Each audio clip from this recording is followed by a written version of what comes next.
Back to school time here in Japan. It's September, and summer is over. Things are cooling off. And whether you are a brand new ALT from the JET program who's coming in, what is technically the middle of the school year since school starts this spring in Japan, or whether you are a returning veteran from a dispatch company, I hope today's show can make the rest of the year for you a lot easier and go much more smoothly.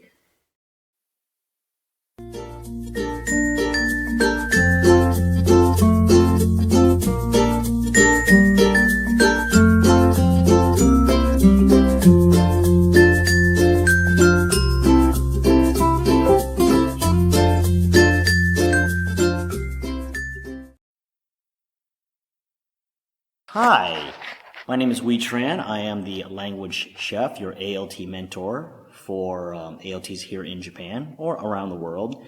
And today's show, just to give you some background, actually was a little bit agonizing for me to do because this is my second show. The first one was really just a stream of consciousness, outlining my ideas while I was driving. This one, I am not driving. I'm fully focused. I actually spent about 3 hours in pre-production, jotting down ideas, talking with other ALTs, outlining what I was going to talk about today. So there's a lot of pre-production here, but I'm pretty happy with my result of just organizing all this information, and hopefully it's a big help for all the ALTs out there. Whether you're brand new, you've only been in the country for like a month. That's kind of what started it for me, was a brand new JET had come to town, and she was inexperienced when it came to living in Japan and being in the classroom. And I just thought about when I first got here, what would have been some helpful information for me so that I could work more effectively with my teachers, students, and other fellow ALTs. So, but then I thought about it that this would actually be good too for even more seasoned ALTs who've been working for a while. Perhaps you're a JET and you're about to finish your 5-year max and we're looking to be direct hired, or you're an ALT with a dispatch company and you're looking to be direct hired. How can you perform at a higher level, effectively to be considered for being a direct hire? And this is all from my own personal experience of learning. That is the school bell here. Hold on, folks.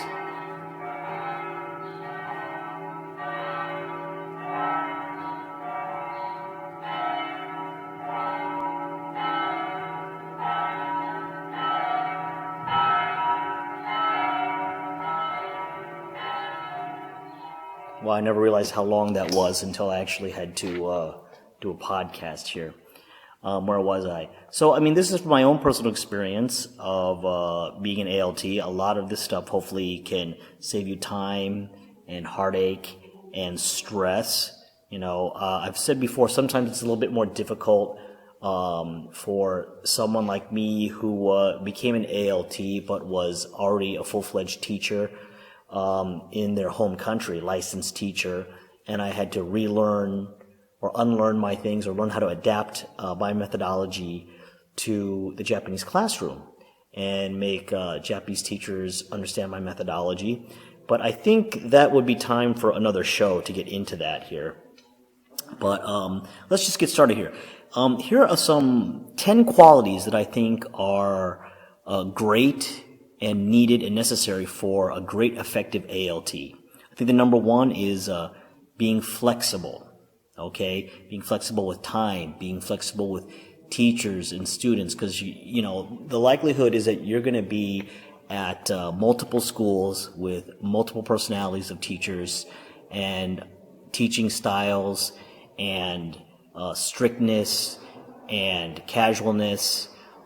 Flexibility also means the ability to improvise during a lesson, on the fly, with students, with teachers, because no matter how well you plan, or the teachers plan on paper, kids will always surprise you in good and bad ways. I mean, you have to be ready for the opportunities of authentic learning experiences, laughter, as well as, sudden surprises of when students don't behave well, or lessons just crash and burn, and learn have to I just have to scrap this lesson or scrap this activity and go with another one in my pocket, plan B, C, or D. So being flexible is I'd say number one. Second thing is being patient. Being patient with everything here in Japan.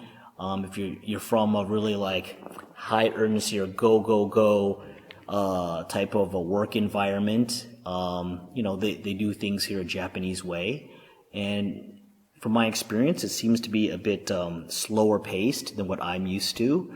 And also remember, these kids are learning, these students are learning a second language, and so there's going to be a gap of comprehension no matter what activity that you do that is going to be different than from a native speaker. If you've done, hot potato, with an elementary school group of kids, it's going to be quick and easy. They follow directions, and there's going to be an extra step or lag, with the non-native speakers. So patience is another key thing. Patience with your teachers, patience with systems, with schedules, patience. I have to say, as living in Japan, I've learned to exercise my patience a lot more. Number 3 quality of a great effective ALT is to be gently persistent. Let me repeat that again. Gently persistent. And what I mean by gently persistent is to not to give up, is to have grit, is when you're confronted with it is too difficult, which is a Japanese no, or this is too hard for the students, not to give up, not to just say, oh, well, I'm not going to modify this activity, I'm not going to change this worksheet. Go back, get some criticism, get some critique from your JTE, find out which exactly part of it is too difficult, and then modify it, which might mean just throwing it away, cutting it out, but leaving other things. Find out how you can make your activity adaptive and work for the JTE, since they are more or less the gatekeepers of activities in the classroom. Now, if you have a teacher that's really open and says do whatever you want, and you have carte blanche, then you are really lucky. But that doesn't mean you shouldn't screen stuff or take the time to have the teacher go over something. That way you can make sure that things go more successfully and they have input when it comes to activities or materials. Okay. Another great quality of effective ALTs is they bridge the gap of accuracy and fluency. Okay. You've probably noticed, or maybe you haven't because you're just fresh in it, but the way that success is measured in Japan is lots of testing. And it's no different for English, which means a lot of filling in the blank, a lot of A, B, C, D multiple choice, a lot of reorganizing in a wrong ordered sentence, translation, okay, which measures accuracy, but doesn't measure fluency necessarily, which means communication, expression of ideas. So that's the power or skill that we as native speakers have, is being able to communicate ideas clearly in a fluent manner, better than the JTE, whose job is to translate, is to interpret the grammar into English, into Japanese. And so try to bridge that gap of seeing why a certain grammar point of accuracy base, how does that help fluency or being able to be understood and communicate clearly. All right, so bridge the gap of accuracy and fluency. Number 5 quality of an effective ALT shares a meaningful connection to the real world outside of the classroom, the school, the town, and Japan. So that means taking their grammar points that they're learning, create a fluency with it, and showing how it translates into connecting with the outside world, whether it's through Skype, letter writing, seeing how there's an advertisement in a magazine or newspaper that clearly illustrates that grammar point or vocabulary that they just learned, but showing them what they're learning has meaning. Which segues to number 6, which brings the content to life. Bringing the content to life means that the text sometimes has a really boring subject. I mean, to learn about like Mother Teresa and her life in a really short version in the way they present it, I think even for an adult they gloss over stuff, but if you look online onto YouTube, you can find videos that can illustrate the same ideas in a succinct manner. Sometimes they'll have Japanese subtitles, which helps. Right now we're in such a great age here of video and audio sharing that it's not enough for them just to read something or just see a picture in a text. They can see stuff move. I mean, with Skype and other video conference tools, they can actually interact with people that they read about. So, bring the content to life is very, very important. Number 7 is excellent communication skills. So, what I mean by that is that you should be able to communicate effectively what you want to do with the Japanese teacher of English, with what you want to do with the students when it comes to activities, with what you want the students to understand. I mean, it could even just be like pronouncing things much more slowly, enunciating more clearly than you usually would, okay? But it's a good tool to like record yourself with your smartphone and just listen to yourself while you are leading an activity or lesson. You might just notice, wow, I'm really kind of sloppy, or I'm talking way fast, okay? So you really need to assess your own performance, because most of the times the Japanese teachers of English, they're very polite, and even if they have something to say or critique, they're not going to say it to save face and not to cause you any discomfort or awkwardness. So, really try to critique yourself, listen to yourself, to be a better communicator in this second language context, okay? Number 8 that I think is a great quality. Oh, there's the bell again.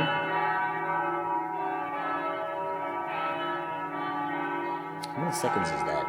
1001, 1002, 1003, 1004, 1005, 1006, 1007, 1008, 1009, 1010, 1011, 1012. I think that's at least 20 seconds there.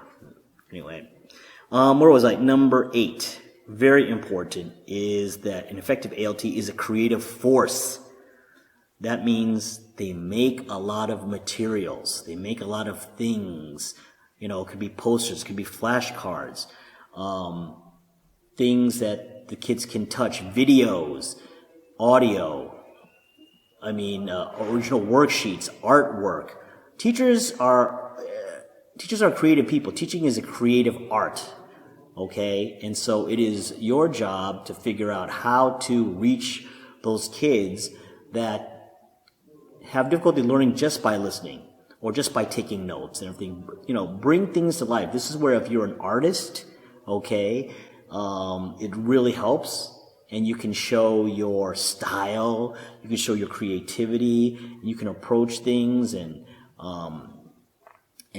get ideas across that cannot be easily shared just by speaking alone. So being a creative force and being a maker is a great quality of an effective ALT. Number 9, a great effective ALT continually learns, researches, learns about linguistics, learns about teaching in Japan, learns about ESL teaching, learns about academic research in the newest research studies. Continually learning. There's so much that you can find online these days. There's tons of books out there. We'll get to a little bit more about resources specifically at the end, or I'm sure that'll be another podcast, but, the best teacher is also the best student. And any teacher or ALT that doesn't adapt, doesn't continue to learn, doesn't continually improve, they are not moving forward, and they are stagnating and not being anything helpful to their students. Okay, and number 10, and there's many more, but I wanted to just get down to 10 here. Great quality of an effective ALT is that a great ALT shares their ideas and questions their own shortcomings and asks for help from other ALTs and JTEs. So it's a two-way transaction when it comes to sharing ideas. They seek ideas from others and they share their own ideas and materials and everything, because from that collaborative or sharing process, you actually get more ideas. When I give a worksheet to another ALT or JTE, they kind of take it and they make it their own. Then they share one with me, and then I see something, I would not have used it this way. And I adapt it, and it makes me a better ALT and teacher, and I get more ideas. Okay? So those are my, top 10. I'll do a quick recap here. Number 1, flexible. Number 2, patient. Number 3, gently persistent. Number 4, bridges the gap of accuracy and fluency. Number 5, shares meaningful connections to the outside world. Number 6, brings the content to life. Number 7, has excellent communication skills. Number 8, is a creative force. Number 9, is a continual lifelong learner. And number 10, shares ideas and asks for help. Okay?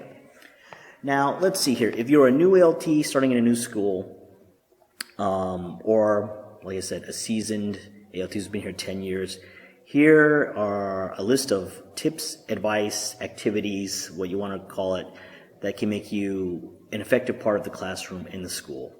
Okay? Number 1, I call it getting to know you. Okay? So you're in a foreign land. Usually you're going to be stuck in a small town, where you're the one of few foreigners you can count on one hand. And you're feeling quite alone, you feel like an alien, and especially in this school here, and you're going to be a big part of the school, and you don't know anyone. Well, go get to know people. In fact, not only get to know people, endear yourself to the staff. Who do I mean? I mean the principal. I mean the gardener. I mean the nurse, teachers, the office ladies, students, even parents and teachers, okay? Go around, introduce yourself in your poor Japanese. That's how it's going to improve. Ask for their names. Write their names in a small notebook in Romaji if you can't write or read kanji. Make a smartphone catalog of their faces. Take their picture. Write their names in there. But get to know everyone. Make seating charts. Okay, ask for the school roster. But get to know names of students, names and faces, and give small gifts. It doesn't have to be candy, it doesn't have to be food. It could be origami. Go, once you find out, you ask questions to find out hobbies, likes or dislikes of your staff. You can make stuff for them. This is where, again, the creative process, Find an article online on Africa if a teacher has always been interested in Africa. Burn them a CD or DVD of videos or music if they're interested in cooking American food. Just use your imagination, but endear yourself to the staff. Okay. Also find out from a practical point is who are the people in charge, meaning who is the English department leader, who of the English teachers there has the most seniority, who's fresh out of school. Get to know your department and find out where you are in the pecking order, who is who in the pecking order. You're at the bottom, okay? and just get to know everyone on not a first name, but a family name basis, and things will go much more smoothly, okay? Another thing that you can do, while you're there, and this is something I used to do every day. I made it a habit, but I would ask lots of questions. Most of the time it would be from my JTEs, but other times it would be from the office ladies or from the students, for anyone. Ask lots of questions. I would give myself a goal of asking 3 to 5 questions a day to at least 3 to 5 different people. Sometimes in English, sometimes in Japanese. It didn't matter. That was part of the endearing process, but it was also part of the learning process and getting to know where things were, what was the schedule for things, when are special events, what time do I have to be here? Do I have to be here at this meeting? Where can I get materials? Find out what are the computer policies, what are the software policies, what are all kinds of rules. Go make a big list. It could even be cultural questions, of like, is this implied to do this or that? They will really, be impressed that you want to learn more about their culture. Okay. Some questions that you can just ask, like, can I use computers? Is internet available in the classrooms? Can I use my own computer? Can I use a USB stick? Some schools might have issues about, they're worried about viruses spreading on a USB stick. So don't be surprised if they've got a real lockdown or really tough system when it comes to sharing information, Another question, how much time do we have for lunch? What time is cleaning time? What is your JT's contact information? Ask politely. What is your email? What is your phone number if you don't have it already? So that you can, ask them questions or send them information, research or materials if they're able to do that, through email or online. And not only ask questions, but sometimes it's make sure you want to, ask a lot of yes/no questions, or is it okay to do this? Is it okay to wash my hands, in the teacher's toilet, for example? Is it okay for me to have a water bottle in the class? Is it okay for me to show this video? Just because if sometimes you have open-ended questions, it's tough for them to answer, or if they answer, it's going to be a lot more vague than we're used to and everything, and less direct. So I think if you can, formulate your questions into yes, no, binary, black and white answers, then you save yourself a lot of time and heartache. Okay. Another helpful piece of advice if you're starting out is talk with previous ALTs. It was a lot harder maybe 10 years ago even to do this, but now with social media and the internet, Facebook Line, many ALTs are already in contact with their predecessor before they even come out. So, and the same is even after they've left, you can still, send them a message on Facebook, ask about the classrooms, ask about the students, ask about the academic rigor of the school, ask about the teachers' sensibilities, their attitudes, find out who is the funny teacher, who is laid back, who is really mean and strict, and, what is advice that the person before you have, because they've already lived it for at least 1 year. If you've been there with someone who's been there longer, then they can give you even more insight into the inner workings of the school. And for Jets, you're coming in right in the middle of not in the middle, but the first third of after the first third of the school semester. They have 3 semesters, so, it's good. They just said farewell to their old ALT, and it'd be really a waste if you didn't get, all the heads up as you could. Okay? So ask them questions about the activities, ideas, run by them goals, questions you may have, fears you may have. Listen to their experiences and their stories. Again, your predecessor's experience will save you a lot of time and heartache, okay, and stress. Here's another thing that's helpful to get points as an ALT at your school. Cleaning time, participate. In fact, find one thing that doesn't get cleaned by any of the students and make that your mission. You know, I used to like clean around the windows, and because they would daily get fingerprints every day, so it's something that I could always clean, and the classrooms could, you know, definitely see like, oh, it's nice and clean and clear, and it was done by the foreign ALT, and it was a good way for me to walk around and interact with the students if it wasn't like a silent cleaning time, you know, but I could interact with a lot of different students in a short amount of cleaning time. But make sure you clean the office windows too, not just the kids' room, and especially the principal. Okay, so you got to put in the time there to be seen, you know, participating in the cleaning time. It's great. Then later on, I would also clean the teacher's sink because no one did. I saw that was one thing in one of my schools that no one cleaned the sink. It looked like it had years of stain on it. It just bothered me. And I got down one day and just like bleached it and scoured it, and it was sparkling clean. And believe me, like the next day, the teachers that were brushing their teeth there, they noticed it, and it was really easy for me to tidy up, you know, every day after that. So, you know, if you are going to clean, I think it's very important to get the credit in the sense of that people see you participating. It's very important that the group witness your efforts when it comes to cleaning. Okay. Another key piece of advice is simple, and I don't think it's done enough, and it just depends on, you know, whether you're a morning person basically, but arrive early. You know, I know that in Japan, if you are 5 minutes early, you're already 10 minutes late. It's a cliche. They're very on time. They're very early here. And I would say at least 30 minutes early would be the best. You know,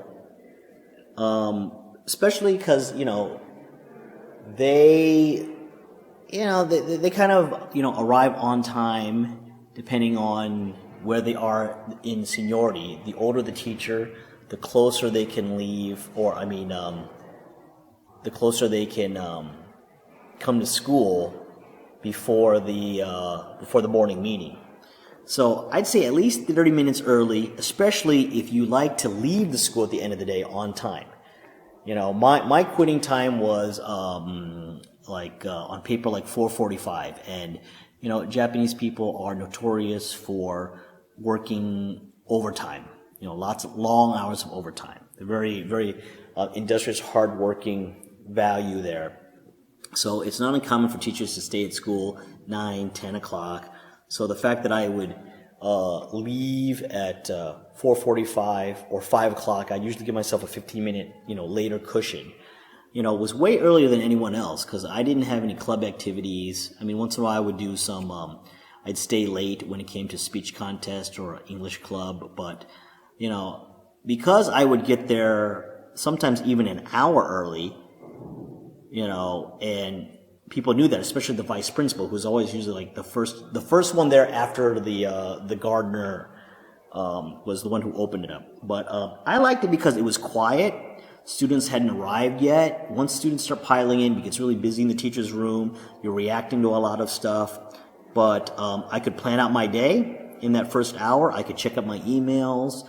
I could get my materials together. I could really just relax into starting the day.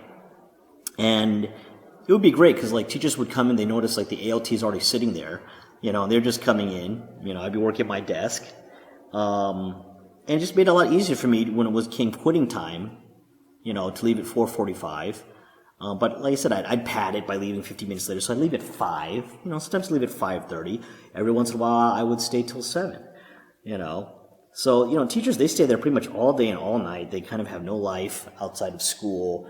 So, you know, I think coming 30 minutes early than expected is a small price to pay compared to everyone else. And I would also, this is a piece of advice too, is like, I would go in on Saturday mornings once a month and just go there and clean out my desk, you know, because it would just get piled full of stuff.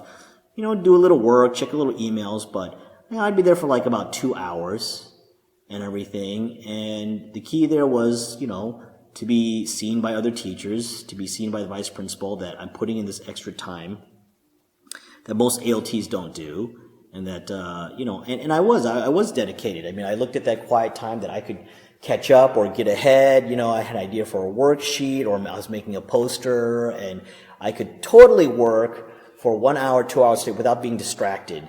Meaning like having a JT asking me to check this, or having a student coming in and asking me about that.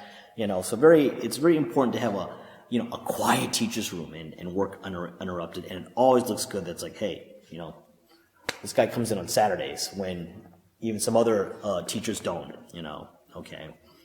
Have a change of clothes in your desk, or if you're lucky enough to have a locker in case of an emergency. You never know if you're going to spill coffee. You never know you're going to get thrown up on, which has happened to me at the elementary school level. You never know that you're going to get drenched from rain if you walk or ride your bike to school. And listen, it really sucks to be teaching in squishy, wet clothes, have a first aid kit in your desk just in case. I'm sure there's the nurse's room, but I like to have stuff for myself. I mean, have snacks for yourself in case you get hungry, because when you are teaching, especially if you have a full loaded 6-class day, and even if you have a school lunch, but you're on your feet, you're using your brain, the synapses are firing, teaching burns a lot of calories, and those snacks aren't just for you. I mean, they're great small gifts to give the JTE or other teachers when they've had a tough day. When you've had like a bad lesson or teachers are just feeling drained, just the gesture of, here's a little Kit Kat for you. They will really, be thankful for that kindness. And I mean, Japan, you will see, is like, there's a lot of kindness given to you. You also need to, practice that muscle, and, don't just be a receiver out here. Learn to give too. And, giving snacks is a great way to do it. But what else do I have in my desk? I have like water, in case I need, extra water. I have a shaving kit in case I forgot to shave. I can go shave. Ties and socks, because you never know, if there's going to be a sudden like formal thing. And socks meaning not because like I don't wear socks, but again, sometimes the socks, they get wet, they get dirty, and just walking around in wet socks or dirty socks. Sometimes I've just changed socks just because I just felt like changing socks in the middle of the day, and it made the biggest difference because, you have a fresh pair of socks on, it definitely does change your mood. So, have some emergency supplies of clothing, food, whatever you need in your desk, in your locker, just so you don't have to trudge all the way back home, whatever, or be in, soiled clothes. Okay, when it comes to clubs or bukatsu, okay, and you want to be involved, or you want to participate, be very clear, or think about really how much you want to participate. If you really love kendo and you're willing to join, let me repeat that again. You're willing to join. There's a difference. Joining a club, kendo means you are in it. You're there at every practice. You're there on the Saturdays. You're there. You're a member of the team. Then you're going to be expected to participate all morning, all night, on weekends. If you're not willing to do that, then just say, I would like to visit. And be clear to the teacher in charge or the coach. It's like, may I visit this activity? And, let them know it's like, I just want to talk with the students. I want to participate, get to know them and everything, and do this and that and learn this for, I only have 30 minutes. I only have an hour. Whatever you can say to them, let them know that your time needs to be respected and that you're not joining. You're just visiting. Okay. So if you are into it, great. Just be warned. The difference between joining and, visiting. Okay. When it comes to, getting your ideas across or getting permission, or, to do an activity and everything. I think this would definitely probably be a whole nother podcast on strategies of how to do that. I guess depending on what the activity or what the lesson is, I've learned sometimes it's easier to apologize than ask for permission. So let me say that again. Sometimes it's easier to apologize afterwards than ask for permission. Because if you ask for permission, it depends on how you ask it too, you say no, then you're shut out. You can't do your activity. But if you have, a kind of vague activity and you modify it, it seems, in the middle, or there was a misunderstanding of your intention and the teacher's assumption, then you can just apologize. It's a lot easier if the activity or lesson went well, that you didn't ask permission for. If it went badly, then yeah, you've just set yourself up, for lots of apologies. But let me see here. The key, I think, to getting your activities allowed to be done in class is to be vague. I mean, Japanese people are very kind of vague to give themselves leeway and an out for interpretation. So, if you're dealing with like a high risk averse teacher who, let's say, is really scared about using the internet, and using Skype, so you can call Germany for a conversation activity, I wouldn't say that to them knowing their sensibility. I would say, I would ask permission in the sense of like, can I have like 10 minutes to do an authentic speaking activity? Authentic speaking activity. And then just, if they want more details, I don't know, like try to keep it vague. You could actually do it like, I would set up of having my school in Germany call me. Like I would have all the Skype and everything set up, and then I'd make it seem like, oh, what a surprise, we're getting a call from Germany, as we were doing, a practice version of the conversation that I was going to have with Germany, let's say. So you just have to, I think that's going to be a whole nother podcast. But, just keep in mind that, apologizing is easier than permission, depending on the situation. So I'm sure there's other ALTs who can share about that. And I would love to hear stories about that from other people, about that philosophy of apology versus permission. Another key thing I think that will help you be direct hired or just have harmony or be a sense of value to your JTE is to be a professional, psychological professional, even somewhat emotional support to your JTEs. Now, what do I mean by that? Look, teachers are very stressed in general, and in Japan it's even more, because not only are they bogged down with teaching and all the aspects of teaching in a classroom, which includes grades, making tests, grading tests, dealing with parents, conferences, they have a lot of like administrative duties, meaning they have to do a lot of the paperwork.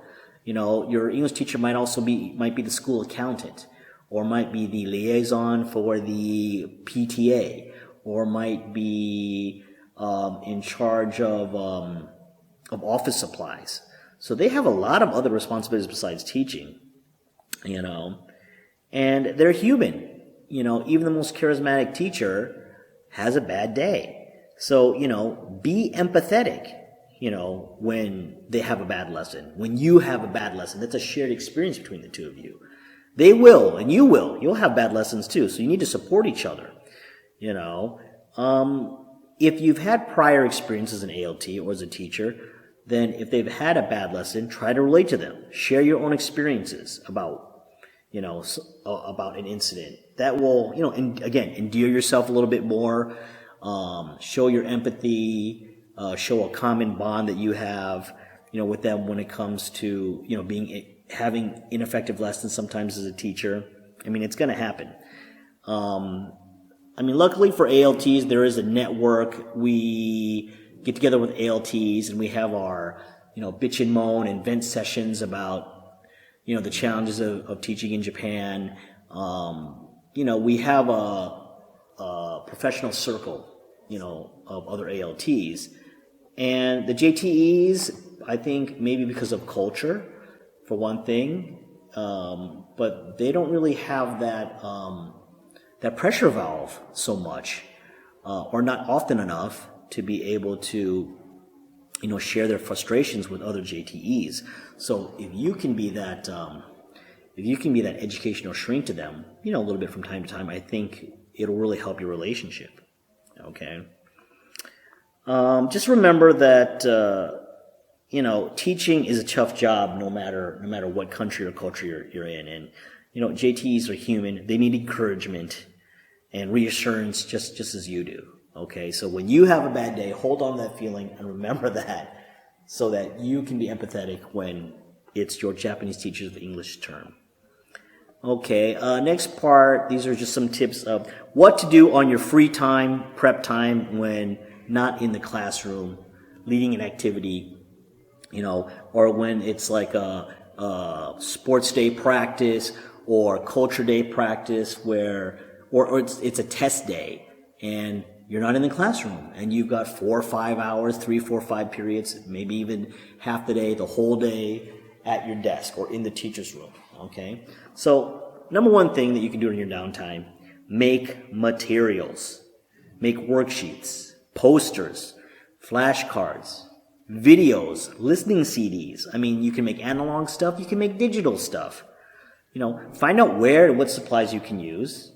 Ask the teachers about their lessons, what skills they want to practice, and, make materials that support them, support their activities and their teaching. If you're a creative and artsy craftsy person, then this is one of the most fun aspects of the job.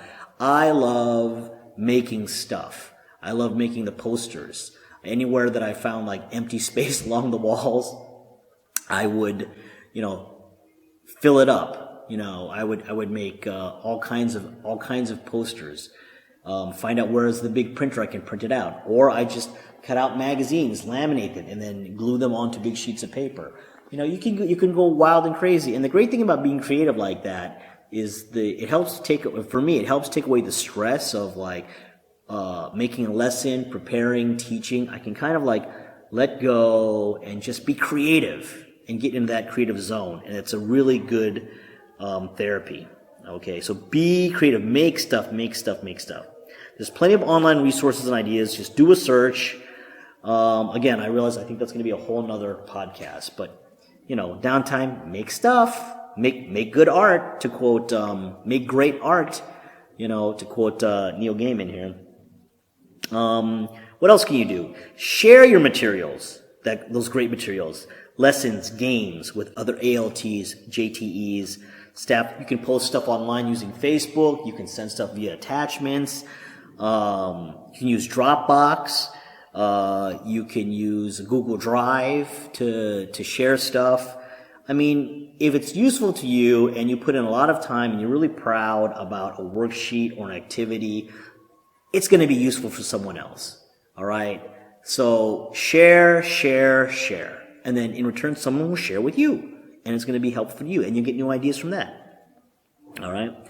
What's another thing you can do at your desk is learn about Japanese culture and thinking so that you'll be able to work in harmony. I mean, a lot of times you used to be there like, I don't get what's going on. I don't know what's going on in the classroom. Why are they doing this? Why? And one thing I've learned is like to stop asking why, because I realized that the thinking behind a faux pas that I made, or I couldn't get students to participate the way that Western students would. I mean, a lot of times the why would be, the explanation wouldn't make sense to me because it is Japanese thinking or explanation. So if you're going to be working there, try to understand it. Try to think like a Japanese, or, whenever I would get to a Japanese no, or get, a roadblock into doing an activity to a risk-averse JTE, I just really try to learn as much as I can to, as I put it, out-Japanese the Japanese, use their own circular logic, use their own thinking to get around those Japanese no's. So, I mean, some books, there's just 3 books. There's a lot of stuff out there, and if you got stuff to share, please post it down. But these are just, again, this would probably be a whole nother podcast on reading here. But I would suggest reading is The Japanese Mind Understanding Contemporary Japanese Culture by Roger Davies. And he gives a great modern overview and in detail when it comes to customs, etiquette, thought processes. I mean, Japanese culture, in basically about a 300-page book. So, I mean, there's tons of others, but that's just a good start. Okay? At a work level, I would recommend is How to Succeed in a Japanese Company. Strategies for Bridging the Business and Culture Gap by Jina, Bacar. Now, this book is about 20 years old, but a lot of it still applies today because a lot of stuff hasn't changed much in 20 years. And even though this is more for publicly and privately owned companies working in a company, a lot of it applies working to a school. It's the same kind of thinking, dealing with hierarchical structures, learning how to approach and present ideas. So even though it's for business, applies for the educational work environment too. And from an education perspective, I would suggest is English in Japan in the Era of Globalization by Philip Seargent. So this gives you a great historical aspect of English education in Japan up till now. And all the pitfalls, all of like the economic factors, the cultural factors. So if you're just wondering has this happened in other schools or am I the only one? You're going to look and see what this book is like. Oh, no, this is a national historical problem or challenge. Okay. And then online, I suggest you do a lot of research. Type in stuff online about, education in Japan, how to teach English in Japan, the history of English in Japan, whatever you want. ESL, teaching in Japan. I read a lot of academic articles on linguistics, sociology, because I like that stuff. I also read government news when it comes to education policy. Some great newspapers that are online that are Japanese but also available in English are the Yomiuri Shimbun, Japan Today, the Asahi Shimbun. Those are great places to read about articles and English education or education in general in Japan in English. Okay. Also, join groups and forums online on Facebook. I guess I'll get into that at the end here. That's part of it at the end. What else can you do with your downtime? It seems like a no-brainer, but study Japanese. Learn some key classroom phrases. Go around. This is, again, how you can endear yourself. You can build rapport by asking teachers and staff, how do you say da-da-da in Japanese? How do you say open your books in Japanese? How do you say raise your hands? How do you say look in your dictionary? Make it a habit to ask one question per day to take notes on from 3 to 5 different people. Online-wise, I like Takehim's Guide to Learning Japanese. Okay. I believe it's takehim.com. It's Taekims. Guide to Learning Japanese. He's pretty clear when it comes to grammar and gives good examples. And yeah, I think it's just a great readable site about learning Japanese here. Structure, more grammar. JapanesePod101.com is a great site. They have lots of YouTube videos. They do podcasts. Let's see here. And they have new YouTube videos every Tuesday and Friday. Okay. Another great app, and that's online and you can download on your smartphone, is Duolingo, Duolingo. It's free, and it will help you learn mostly reading, okay, with kanji and listening. But it's also great because you can also use it with your students to learn English. So, great app there, and it can be used on the web also. Another one for learning is Quizlet.com for learning Japanese. Again, that is another kind of just basically memorizing, learning the English word and the kanji, and learning how to memorize it. Called Quizlet.com, and that's an app too you can use on your smartphone, and it's something that your students can use too to learn English. So I think it's good if you're learning, and that way you can teach the kids to learn on the same kind of technology you're learning. It's very important. Ask other, ALTs what books and resources they use to learn Japanese. So that's a good resources there. Last part here is online resources. There is just like a wonderful treasure trove of support, of groups, of ideas that are online just waiting for you. Okay. One thing you can do, if you're interested in, is become a member of JALT, or Japanese Association for Language Teaching. It's 13,000 yen a year. That way you get free admission to seminars, workshops that are done all over Japan and everything. Of course, you got to pay for your travel. But, you're dealing with here is presenters at the university level, public school level, let me see here, private schools, all, computer systems, so many groups. So it's good to be part of a big professional group there and get a collaborative exchange of ideas and learn from them. Okay. On Facebook, there's a great resource called JTR, Japanese Teachers Resources. We're talking about 1,800 teachers that are part of this group, and whenever there's something that ALT is like, help, I have to do a lesson today all of a sudden for 40 elementary school students. Does someone have an idea for teaching fruits? And boom, you'll get 4, 5, 6 responses. People are very collaborative, they're very open, they're very supportive about sharing stuff on that group. But you have to be on Facebook for that, okay? Another great, I think, well-organized site for junior high school teachers is jetsendai.com. And this is organized by a mixture of ALTs in Sendai, Board of Education, that are Jets, EtJet, ex-Jets, direct hires, dispatch. It's a very interesting mix there. And they have actually gotten together and spent their own money and created this website. And it's very helpful for junior high school teachers, and it's really well organized, and I really like their layout because their teaching resources has very clear and concise activities, lessons for all 4 aspects of listening, speaking, reading, and writing. So jetsendai.com is great. Another one is Panet Eigo.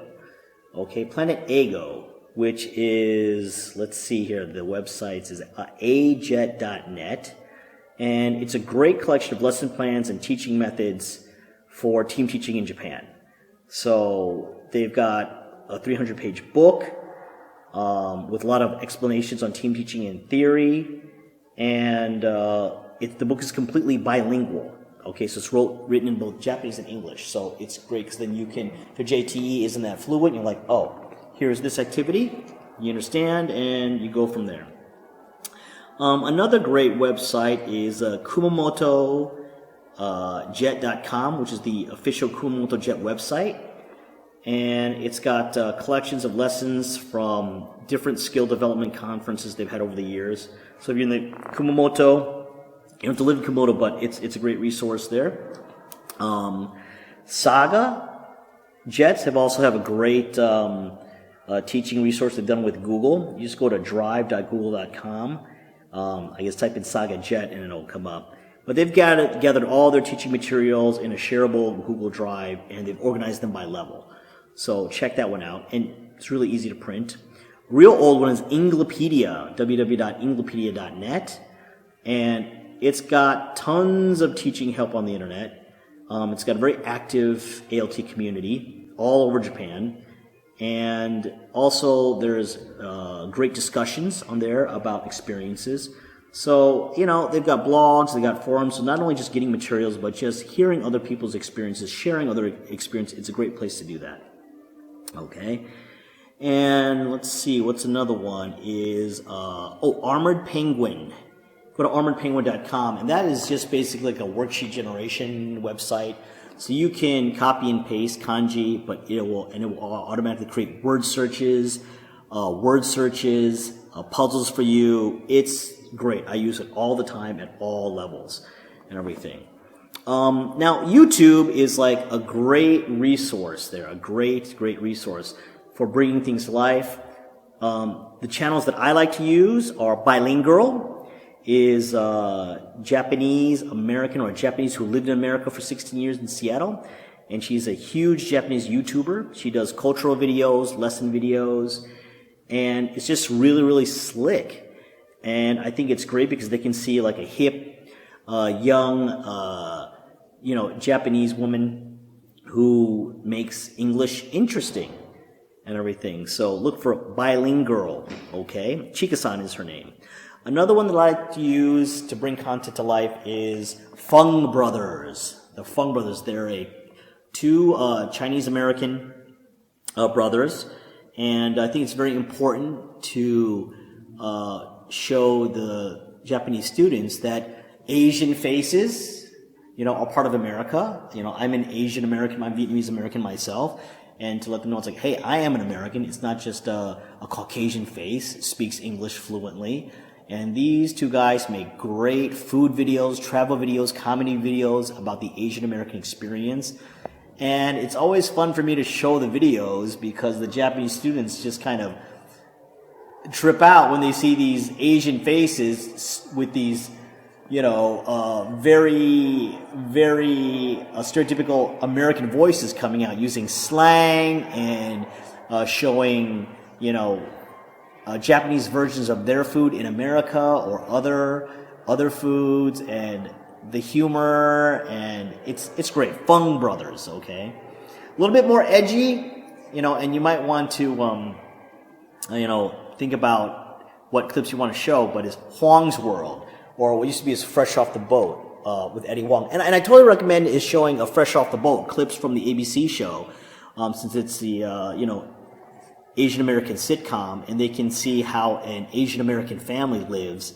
And, the main character is a young boy, and they get a kick out of like a group of, boys, junior high school and below, speaking, fluent, American English, and, having jokes. I think humor is one of the biggest things of any language, and, that's one way is try to translate to them as like American humor. If they can laugh from English, and that's a success in my book. Okay. Getting more into grammar, I recommend doing a search, and it's called 3-Step English. 3- or 3- Step English. And this is, I believe, a private school or Juku teacher, Japanese teacher of English. He's a middle-aged guy, and he's doing it very Japanese style, but he's just funny and makes jokes and covers all the grammar points from first year to third year junior high school that are necessary. And he does it in a funny manner, and the videos are no more than like 5 to 10 minutes, between 5 and 10 minutes. So 3-Step English, check it out. I had mentioned Quizlet before, so go to Quizlet.com. It's free, and it's a great active learning tool for the students. They get spelling skills, they get listening skills, reading skills, they get all the skills that are, the Ministry of Education wants them to practice. Of course, you need a computer. Hopefully you can, that's a whole nother podcast, is convincing how to get the Japanese teacher of English to agree to use the computer lab as an English class. But once the kids, get into it, they can do it. Definitely. I've gotten in my own private school, I got 6, 7-year-olds that are doing it.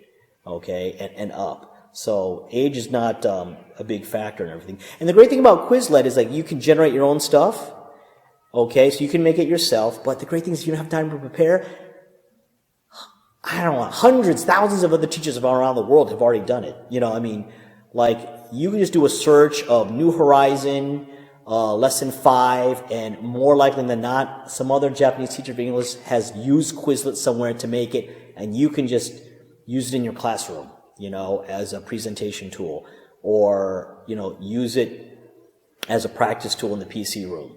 So that's the great thing, is you don't have to make it. Someone's already made it usually, is what I found about Quizlet here. And it's free, and another free one is Duolingo. So go to Duolingo.com.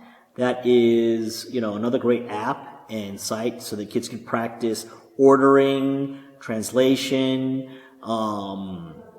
word recognition. Now more on the elementary school side, I like to use starfall.com. Again, that's STARFALL.com. Another elementary school one is freddiesville.com, FREDDIESVILLE.com. And it actually works well for junior high school too, because it has the same grammar points and levels, and there's sentence ordering, and you just have to play with it. But a lot of this stuff you can use with, even though it's, I say, elementary school or junior high school, it's good for adults too. Unless they're fluent, they need more and more practice. AnkiWeb.net is great. That's a great memorization tool called Anki. And it uses called, spaced repetition. So you just make flashcards. If you don't have time to make flashcards of Japanese and English, someone else has already done it, and you can download them. You can upload yours. And basically what it is if you internalize and really put, a kanji and an English into your long-term memory, then it doesn't review it for a long time. So, AnkiWeb.net. And lastly, of course, I recommend is my own YouTube channels, Yamaga English and Language Kitchen on YouTube. Those are my own two channels where I have original videos, but also you just go to the playlist and you can see all the links of many of the different ones that I've talked about here. And that is pretty much it for this podcast. I hope this is helpful. Please comment with your ideas, stories, criticisms in the comment section below. And I hope you have a great day at school.